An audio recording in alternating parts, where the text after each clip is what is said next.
To understand how we get to a $6,000 gold price, we have to move beyond the surface-level headlines and look at the cold, hard math being run inside the risk management departments of firms like JP Morgan. This is not about a random guess. It is about a fundamental recalculation of what an ounce of gold is actually worth. All in a world where fiat currency is being printed at an exponential rate. JP Morgan's analysts are not just looking at supply and demand. They are measuring the total global supply of broad money against the limited physical stock of above-ground gold. When you run those numbers, the current price appears not just low, but mathematically absurd. The institutional thesis rests on a concept known as the shadow gold price. For decades, the true value of gold has been obscured by a massive web of paper derivatives. On exchanges like the COMEX in New York, gold is traded in massive volumes, but very little of that gold actually exists in physical form. In fact, the paper-to-physical ratio has recently expanded to a level that should terrify any investor. For every single ounce of physical gold sitting in a vault, there are now over 100 paper claims circulating in the financial system. This works perfectly fine as long as nobody asks for their metal. But the Middle East conflict has changed the psychology of the largest players. We are starting to see the breaking of this paper-to-physical ratio. When institutional buyers lose confidence, they stop trading paper and start demanding physical. This forces a short squeeze on the bullion banks that could send prices vertical in a matter of days. JP Morgan's model specifically highlights that a $6,000 target is simply a mean reversion price. It is the level where gold needs to be. This target is necessary to back the current amount of global debt. While retail investors are distracted by the latest tech stocks or equity volatility, the smart money is tracking the total transparency of the physical vaults. Registered inventory at the COMEX has been steadily draining for 5 years.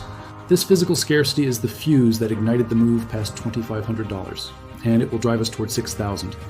Furthermore, we must address the internal shift in how these banks view gold. For a long time, gold was treated as a zero-yield relic. But in the current environment of 2026, it has been reclassified. Under Basel III, physical gold is now a Tier 1 reserve asset. This means it is considered as safe as cash or government bonds. However, unlike bonds, gold carries zero counterparty risk and cannot be frozen. JP Morgan is telling high net worth clients that in extreme geopolitical instability, you want a cold, hard asset recognized as money for 5,000 years. The institutional math is clear. If even a small fraction of the global bond market decides to seek safety in gold, supply will be overwhelmed. This is why the $6,000 target is being socialized now. The banks are preparing their clients for a dollar purchasing power reset. By the time the public realizes the paper gold market is a hollow shell, the price will already be in the thousands. This is wealth transfer. We now arrive at the heart of the crisis. The Middle East is no longer just a region of tension. It is a structural fracture. The closure of the Strait of Hormuz has moved from a theoretical threat to reality. This choke point carries 20 million barrels of oil daily. The impact on pricing is immediate. Brent crude has surged by 60%, shattering the $100 barrier and reaching record highs. This is a total repricing of energy. When costs move this high, it acts as a regressive tax on every corporation and human on Earth. But the real danger is the second-order effect, the energy inflation nexus. In our globalized economy, oil is the primary input for almost everything. It fuels trucks delivering food, feedstocks for fertilizers, and raw materials for manufacturing.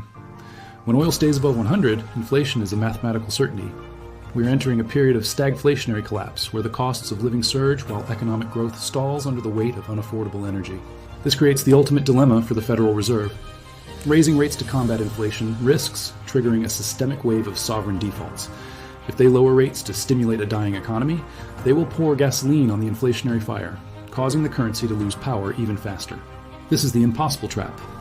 JP Morgan recognizes that, in this scenario, the traditional relationship between interest rates and gold breaks down. Usually, higher rates are bad for gold. But when the market realizes rates cannot beat inflation, the real interest rate stays deeply negative. Deeply negative real rates are the single most powerful rocket fuel for gold prices, propelling the metal toward the $6,000 target. Furthermore, nations like Saudi Arabia and the UAE are watching the weaponization of the financial system with intense and growing scrutiny. The message to the world is clear. Your dollar-based assets are only yours as long as you remain in geopolitical alignment with the West. This realization is accelerating the death of the petrodollar system. For 50 years, the world was forced to hold dollars to buy oil. But now we see the emergence of oil for gold trades. As demand for the dollar collapses, the surplus liquidity has nowhere to go but hard assets. The Middle East conflict changes everything. It is not just about the price of gasoline, it is about the end of a monetary era. Gold at $6,000 is the market's way of rebalancing a system where energy is scarce and paper currency is overabundant. The Middle East conflict provided the spark, but global debt and energy vulnerability provided the fuel. We are now watching the fire spread. While the Western world watches the Middle East conflict through the lens of geopolitics, the rest of the globe is watching it through survival. We are witnessing a massive, coordinated pivot in how nations manage their wealth, happening at a pace that was unimaginable just 2 years ago. The core of this shift is the aggressive de-dollarization of sovereign reserves. For over 50 years, the United States dollar was the undisputed king, primarily because it was the only way to settle energy debts. But in 226, that monopoly is dissolving. Central banks are no longer just passive observers. They have become the most aggressive buyers in the gold market. In the first quarter of 2026, we have seen central bank demand remain remarkably resilient, even as prices reached historic highs. The World Gold Council reports that official sector buying is projected to hit 850 tons this year. What is truly remarkable is not just the volume, but the broadening of the buyer base. We are seeing countries like Indonesia, Malaysia, and Kazakhstan entering or re-entering the market after years of inactivity. They are joined by the heavyweights, China and Poland, who have been adding hundreds of tons to their stockpiles. This is to insulate themselves from the volatility of the dollar-based financial system. The reason for this urgency is clear. When the West froze the foreign exchange reserves of its adversaries, it sent a shockwave. It proved that a dollar in a digital account is not truly an asset. It is a permission-based liability. To protect their national sovereignty, these nations are moving their wealth off the grid and into physical gold. Physical gold cannot be canceled, sanctioned, or devalued by a foreign power. This is the ultimate safety-first strategy, and it is driving the physical gold market into a state of permanent deficit. This sovereign accumulation is occurring simultaneously with the rise of the BRICS Plus alliance. With major energy producers like the United Arab Emirates and Iran, this bloc now controls significant global oil and gas exports. They are actively developing alternative payment infrastructures, such as the blockchain-based BRICS pay system, designed to bypass the SWIFT network entirely. We are already seeing reports that oil transit through this Strait of Hormuz is being settled in yuan rather than dollars. Every time oil is sold for a non-dollar currency, the global demand for the dollar drops, and the case for gold grows stronger. The conflict in the Middle East has served as the final catalyst for this transition. The Gulf states, once the backbone of the petrodollar system, are now questioning the value of the American security guarantee. As drone and missile attacks threaten infrastructure, they are reallocating sovereign wealth funds away from Western debt and toward hard assets. Saudi Arabia now sells 4 times as much oil to China as it does to the United States. The logic of the 1974 petrodollar deal has been inverted. This is why JP Morgan's $6,000 target is so significant. It accounts for a world where the dollar is no longer king. As the world moves toward a multipolar financial order, the risk-free status of government bonds is being challenged by the scarcity of gold. We are seeing a historic rotation of capital. Sovereign wealth is moving out of the paper world of debt and into commodities. This is not a temporary trend. It is a structural realignment of the global power hierarchy. By the time investors realize the petrodollar era is over, central banks will have already locked up the world's physical supply.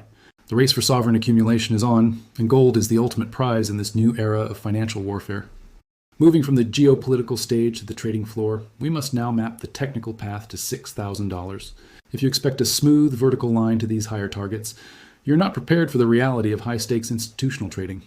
Market makers at firms like JP Morgan thrive on volatility, and the path to $6,000 will be paved with volatility traps. These are engineered price swings designed to flush out over-leveraged retail traders and shake the conviction of weak hands. When we look at the monthly and quarterly charts, the long-term structure is undeniable. Gold has spent nearly 13 years forming a massive cup and handle pattern, a formation that precedes a multi-100% breakout. The recent move past $2,500 was the definitive break of that handle. According to Elliott wave theory, we are now entering the third wave of a secular bull market, the most powerful phase of any cycle. In this phase, the previous resistance levels become the new foundations of support. However, do not ignore the tactical warning signs. As the Middle East conflict drives daily headlines, the RSI is pushing into extreme overbought territory. This tells us that a cooling off period is not just likely, it is necessary for a healthy trend. We should anticipate sharp, violent pullbacks of 15 to 20%.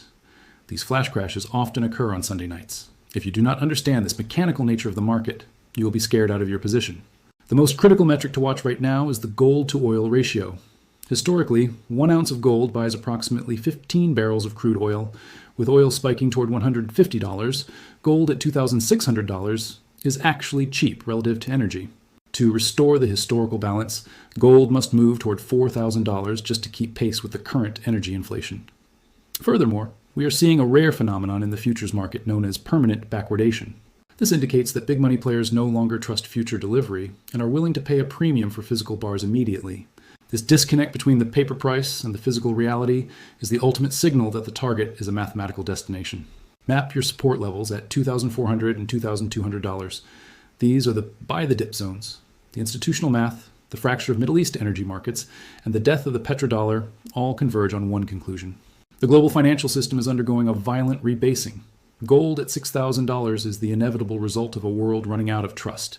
But understanding the macro picture is only half the battle. The other half is portfolio defense. While Goldman Sachs suggests a balanced split, you must recognize that gold satisfies innovation, protection, and flight to safety. It is the ultimate insurance policy against the impossible trap facing the central banks. As we move into the second quarter, do not be deceived by the short-term pullbacks or the volatility traps we discussed. These are the moments when the biggest institutions in the world are adding to their positions. They are moving wealth into physical, hard assets. Ensure your physical bullion is held outside of the traditional banking system to avoid counterparty risk. The window for asymmetric accumulation is closing. The Middle East conflict has accelerated a timeline toward a dollar collapse. When gold finally breaks through $5,000 and $5,500, it will not give you a second chance to enter. The repricing to $6,000 is a measure of the destruction of fiat purchasing power. Will you be a victim or prepared? The numbers do not lie. The history is clear. The choice is yours.